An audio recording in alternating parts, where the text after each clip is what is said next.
नमो अरिहन्ताणं नमो सिद्धाणं नमो आयर्याणं नमो वज्रायाणं नमो लोये सव्वसाहूणम् येनात्मा बुध्यतात्मैव परत्वेनैव चापरम् अक्षयानन्तबोधाय तस्मै सिद्धात्मने नमः।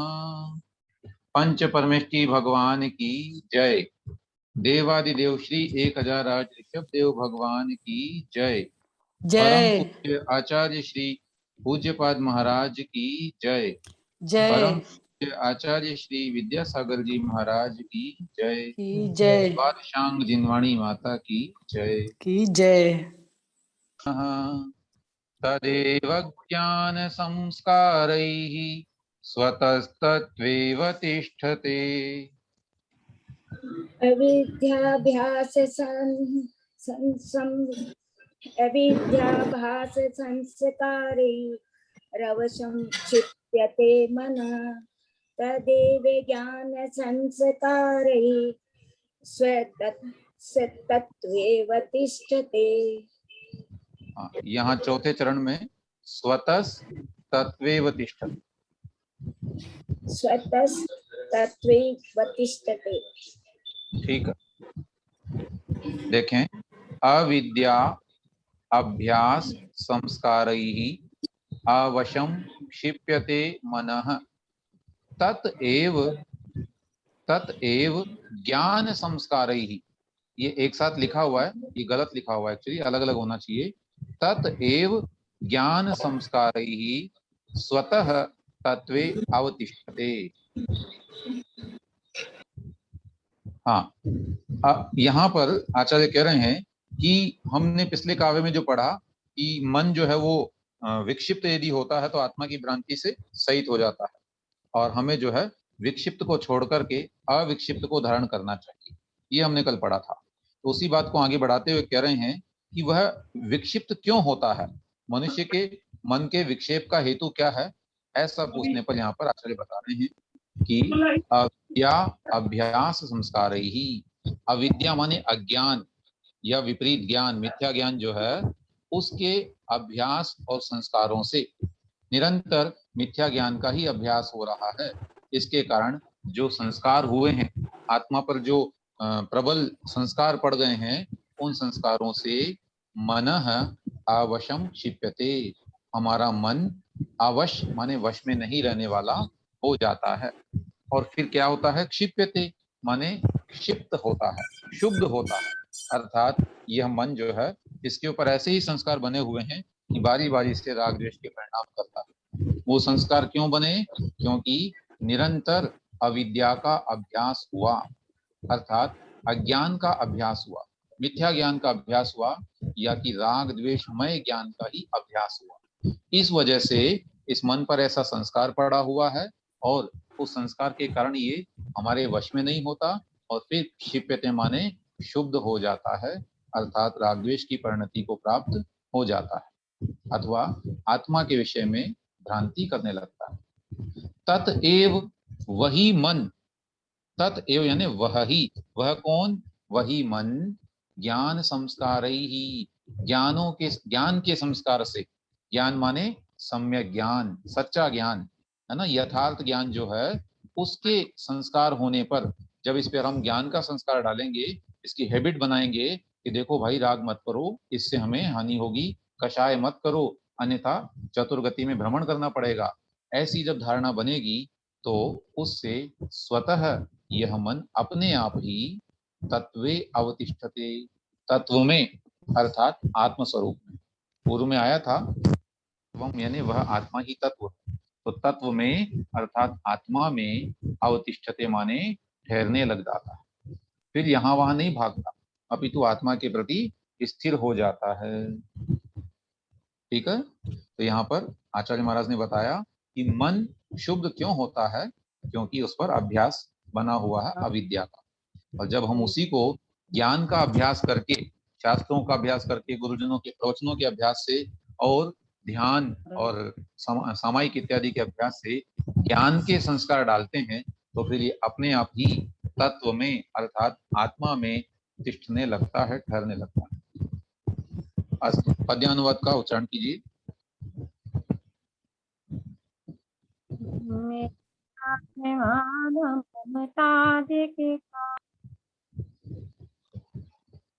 आप पढ़ रहे हैं गुणमाला आंटी जी? अनम्यूट करके बोलें।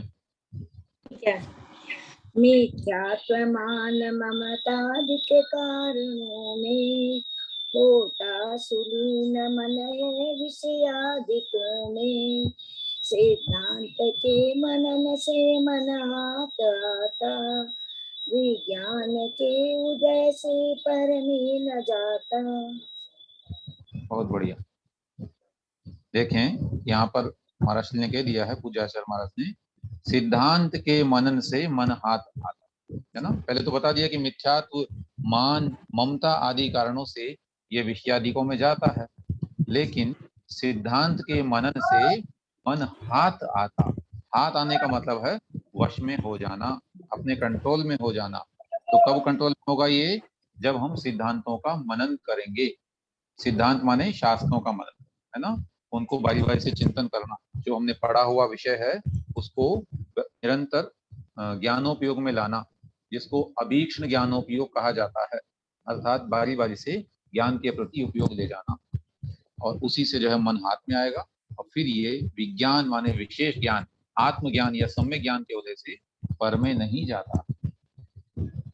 आइए विशेष व्याख्यान इसका देखें हम।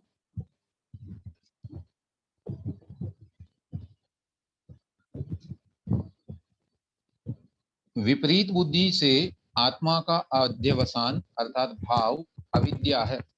क्या मतलब? विपरीत बुद्धि से अर्थात आत्मा को विपरीत मानना, जो उसका स्वरूप है वैसा नहीं जान करके और विपरीत स्वरूप जान लेना, इसका नाम अविद्या है। इस अविद्या को बनाने वाला यह मैं खुद ही हूं। अरे यह आत्मा संवेदक मात्र वाला होने पर भी कर्ता रूप से पर द्रव्य को इंद्रिय और मन के द्वारा स्पर्श करता हुआ, रस लेता हुआ, सूंघता हुआ, देखता हुआ, सुनता हुआ संतोष को प्राप्त होता है। अहो ये आश्चर्य की बात है ना। आचार्य महाराज कह रहे हैं, मुनिश्री कह रहे हैं, स्पर्श का संवेदन होने पर वह स्पर्श चला गया। हमने किसी वस्तु को छुआ और वह स्पर्श चला गया। रस का संवेदन होने पर वह रस चला गया। गंध का संवेदन होने पर गंध चली जाती है। रूप का संवेदन होने पर रूप चला जाता है। माने वो स्थायी नहीं रहता, वो तो नष्ट हो जाता है। हमने उसका स्वाद ले लिया, फिर कहाँ रहेगा वो। ऐसे ही शब्द का संवेदन होने पर शब्द गुजर जाता है, वो वहां रहता नहीं कहीं पर, वो नष्ट हो जाता है। यह संवेदना संवेदक आत्मा की क्रिया अथवा भाव है, जो क्षण मात्र में नष्ट होने वाली है। क्या मतलब? यहाँ महाराज जी समझा रहे हैं कि ये जो पंचेंद्रियों के विषय हैं, ये हम इनको जैसे ही संवेदन करते हैं, इनका अनुभव करते हैं इंद्रियों के माध्यम से, ये तो नष्ट हो जाते हैं। मतलब जिस क्षण हमने किसी खुशबू को ग्रहण किया, अब वो खुशबू कहाँ है? वो उद्गल तो नष्ट हो जाएगा, क्योंकि वह तो अपना कार्य करके समाप्त हो जाता है, उसकी अपनी लिमिट है। आगे कह रहे हैं, तो इसमें कर्ता कौन हुआ? कर्ता हुआ हमारी आत्मा। स्पर्श, रस आदि संवेद्य होने से कर्म रूप हैं, क्योंकि ये पदार्थ है, ये कर्म है उस क्रिया के। वह स्पर्श आदि कर्म पदार्थ भी क्षण विनाशी है, किंतु आत्मा छोड़े हुए विषयों को भी बुद्धि के द्वारा धारण किए हुए रहता है। यह धारणा ही संस्कार है ना। कोई वस्तु हमने खाई, है ना, रसगुल्ला खाया मान लीजिए एग्जाम्पल के लिए, अब कहाँ है रसगुल्ला? वो तो गायब हो गया, मतलब अंदर चला गया, पेट में खत्म हो गया, लेकिन उसका स्वाद बना हुआ है मन में, बुद्धि में, और वह बुद्धि वही क्या नाम, उसी का नाम क्या है? संस्कार है। अर्थात पुनः खाने की जो इच्छा होगी वो उस रसगुल्ले की निमित्त से नहीं होगी, अपितु इस संस्कार के निमित्त से होगी। फिर उन्हीं विषयों की इच्छा करते हुए भी, प्राप्त करते हुए भी, इवन भोग लेते हुए भी आत्मा तुष्टि को प्राप्त नहीं होता, क्योंकि संस्कार फिर बना हुआ है और चाहिए। परंतु इसके विपरीत उन मिथ्या संस्कारों को ही और मजबूत बना लेता है। वह संतुष्ट नहीं होता, बल्कि उसके संस्कार और मजबूत हो जाते हैं। अहो विस्मय है कि स्वच्छ दर्पण में रूप को देख लेने पर भी क्या रूप के ग्रहण के लिए दर्पण में हाथ लगाता है, अर्थात हाथ से रूप ग्रहण नहीं करता। फिर से इसको एक बार, स्वच्छ दर्पण में रूप को देख लेने पर भी क्या रूप के ग्रहण के लिए दर्पण में हाथ लगाता है, अर्थात हाथ से रूप ग्रहण नहीं करता, हम उसको छूते थोड़ी हैं। फिर भी ज्ञानवान जीव का यह व्यापार अनाहत रूप से चलता आया है, हम रोज रोज दर्पण में पुनः देखते हैं। यह वैचित्र्य है।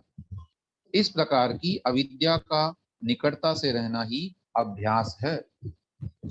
अर्थात यहाँ आचार्य महाराज या मुनिश्री जो है, पूज्य मुनिश्री, प्रत्येक शब्द को स्पष्ट कर रहे हैं। ऊपर श्लोक में 3 शब्द आए थे, अविद्या, अभ्यास और संस्कार। तो अविद्या तो कहा उन्होंने आत्मा के प्रति मिथ्या ज्ञान। अभ्यास किसको कह रहे हैं, ये जो हम बारी बारी से विषयों को ग्रहण करने की इच्छा करते हैं या उसका प्रैक्टिस करते हैं, अभ्यास है। और संस्कार हो गया है जो कि बुद्धि में बना हुआ है। उससे उत्पन्न, इस अभ्यास से उत्पन्न संस्कारों के द्वारा इंद्रिय विषयों के अधीन हुआ मन विक्षिप्त होता है। ये जो मन विक्षिप्त क्यों होता है, क्योंकि उसके द्वारा ये अधीन हो जाता है। वही विक्षिप्त होने पर भी उपर्युक्त संवेदक, संवेदना और संवेद्य के स्वरूप की भावना वाले ज्ञान संस्कार से अपने आप धीरे धीरे अविक्षिप्त मन हो जाता है, अर्थात तत्व में ठहर जाता है। मतलब यही मन जो विक्षिप्त हो रहा था, इसको यदि हम ज्ञान के संस्कार देंगे तो धीरे धीरे ये तत्व में ठहरने लग जाएगा। इसी से मन वशीभूत हो जाता है, अथवा ज्ञान के संस्कारों के लिए इस प्रकार का चिंतन करना चाहिए। क्या करना चाहिए, हम अपने मन पर ज्ञान का संस्कार कैसे डालें, ये प्रश्न आएगा अपने मन में कि आचार्य महाराज ने कह तो दिया कि ज्ञान के संस्कार से वही मन आत्मा में ठहरता है, तब ज्ञान के संस्कार कैसे हों। सो यहाँ पर टीकाकार जी स्पष्ट कर रहे हैं, और उसके लिए हमें कैसा चिंतन करना, मैं कौन हूँ, मेरे गुण किस प्रकार के हैं, मैं कहाँ से आया हूँ, मुझे क्या प्राप्त करने योग्य है, उस प्राप्ति के निमित्त क्या है, इस प्रकार का विचार प्रतिदिन करना चाहिए। यदि ऐसा नहीं करते हैं तो बुद्धि कुमार्ग में चली जाएगी। ठीक है ना, ये प्रश्न रोज खुद से करना जरूरी है, तभी हम अध्यात्म के मार्ग में या कि मन की विशुद्धि के मार्ग में ठहरे रहेंगे, मन को ज्ञान के संस्कार प्रदान कर पाएंगे। है ना, भजन भी गाते हम लोग, आया कहाँ से कहाँ है जाना, ढूंढ ले ठिकाना चेतन ढूंढ ले ठिकाना। तो इस तरह के प्रश्न हमें स्वयं से करना, और फिर उसके उत्तर कैसे देंगे तो वो भी बता रहे हैं। मैं शुद्ध स्वरूपी व सिद्ध हूँ, मैं दर्शन ज्ञान गुण वाला हूँ, मैं नित्य हूँ, मुझे अपने को ही प्राप्त करना है, निश्चय से आत्मोपलब्धि में कोई निमित्त कारक नहीं, निश्चय से। इस प्रकार का विचार प्रतिदिन करना चाहिए। यदि ऐसा नहीं करते हैं तो बुद्धि कुमार्ग में चली जाएगी। ठीक है, इस प्रकार यहाँ बहुत ही सुंदर व्याख्यान और उपाय भी बता दिया है कि आत्मा पर ज्ञान के संस्कार कैसे डालें। हमारे आदरणीय गुरु जी कनाडा साहब हमसे कहा करते थे, रोज सुबह सुबह उठ करके सोचो, तू चेतन अरु देह अचेतन, यह जड़ तू ज्ञानी, मिले अनादि यतन ते बिछड़े, ज्यों पय अरु पानी। इस तरह से भावनाओं का चिंतन रोज करना चाहिए। अस्तु।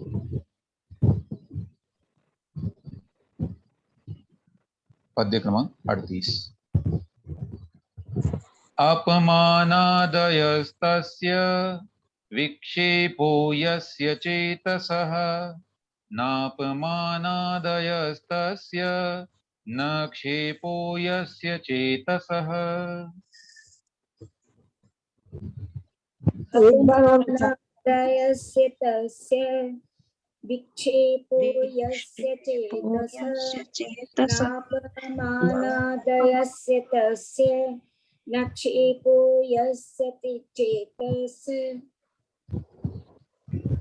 अपमान आदयः तस्य विक्षेपो यस्य चेतसः, न अपमान आदयः तस्य न क्षेपो यस्य चेतसः।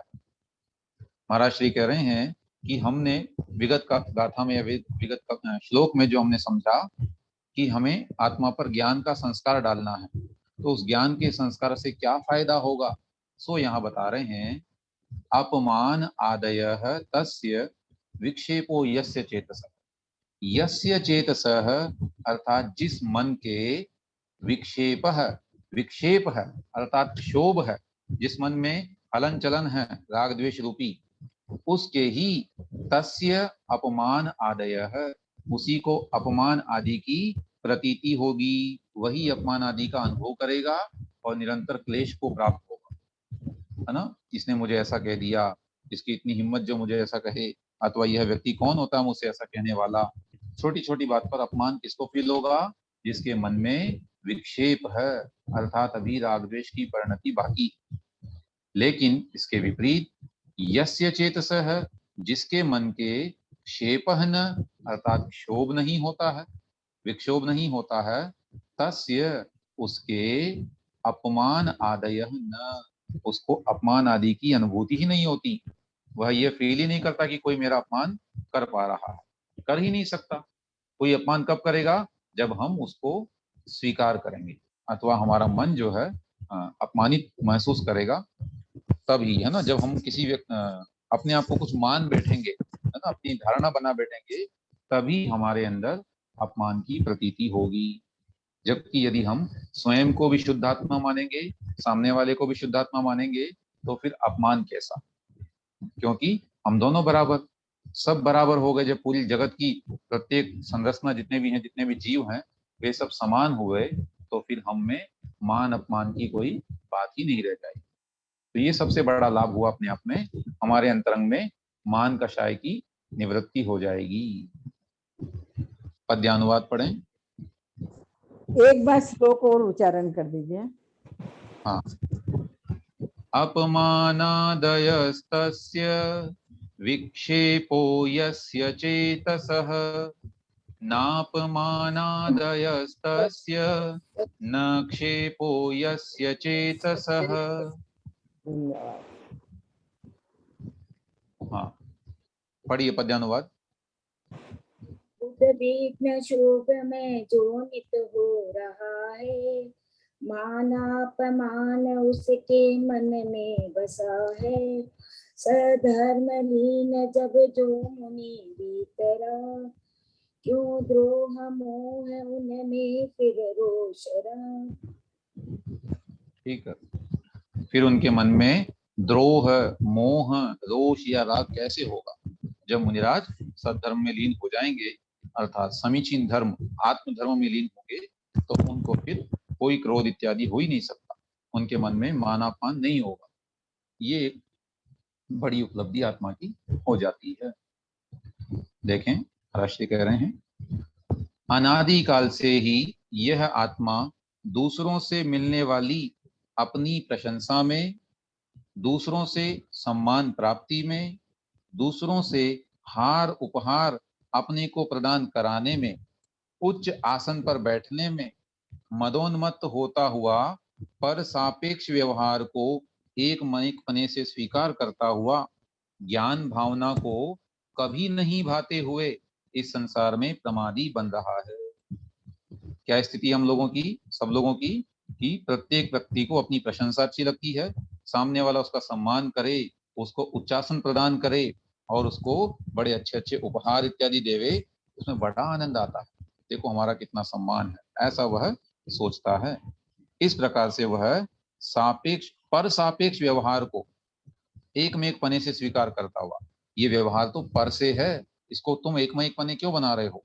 अर्थात ये हमारा अपना आत्मा का व्यवहार नहीं है, दूसरों से द्वारा किए हुए व्यवहार को ही अपना मानते हुए आनंदित हो रहा है और प्रमादी बन रहा है। इसी प्रकार अपनी निंदा में, अपने अपमान में, हार उपहार आदि नहीं प्राप्त करने में, सिंहासन अर्थात पद प्रतिष्ठा नहीं मिलने पर मद रहित होता हुआ, म्लान चित्त हो पर सापेक्ष व्यवहार को एक में एक पने से स्वीकार करता हुआ, ज्ञान भावना को कभी नहीं भाता हुआ, निराश अथवा निश्चेष्ट सा बना रहता है। विपरीत स्थिति होती है जब निंदा होती है या कहीं कोई बुराई कर दे, अपनी अपमान कर दे, तो बड़ा ही उसको ग्लानि का अनुभव होता है, उसे लगता है कि अब तो बहुत ही कुछ हानि हो गई। तत्व को नहीं जानने वाले जिस मन को सम्मान अपमान आदि के द्वारा विक्षोभ हो जाता है, उसी मन को अपमान आदि भाव होते हैं, क्योंकि यह उस मन की अपनी प्रज्ञा का ही अपराध है। उसने स्वयं को किसी न किसी पद के रूप में स्वीकार किया हुआ है, और जब उस पद की प्रतिष्ठा नष्ट होती है तो उसे बड़ा अपमानित महसूस होता है। तथा तत्व पर आरूढ़ जिस मन को सम्मान अपमान आदि के द्वारा क्षोभ नहीं होता, उस मन को अपमान आदि भाव नहीं होते। वो स्वयं को छोटा बड़ा नहीं समझता, क्योंकि यह मन की अपनी प्रज्ञा की आराधना है। इससे सिद्ध होता है कि राग द्वेष आदि से उत्पन्न हुए क्षोभ ही अपमान आदि का कारण है। जो साधक इन राग द्वेषों को जीतता है, उसके अपमान आदि नहीं होते। उसे कतई फील नहीं होता कि कोई कैसा उसके साथ व्यवहार कर रहा है। वह तो स्वस्थ है। स्वस्थ माने स्व में स्थित है। पर के द्वारा किए जाने वाले व्यवहार से उसे कोई प्रभाव उत्पन्न नहीं होता। ये उसकी अपनी विशेषता है, और ये उसकी अपनी उपलब्धि है। इस प्रकार 38वें गाथा में महाराज ने बताया कि ज्ञान के अभ्यास से हमारे अंतरंग में मान और अपमान में होने वाली जो अनुभूतियां हैं वह नहीं रह जाएंगी, उससे ऊपर हम उठ जाएंगे।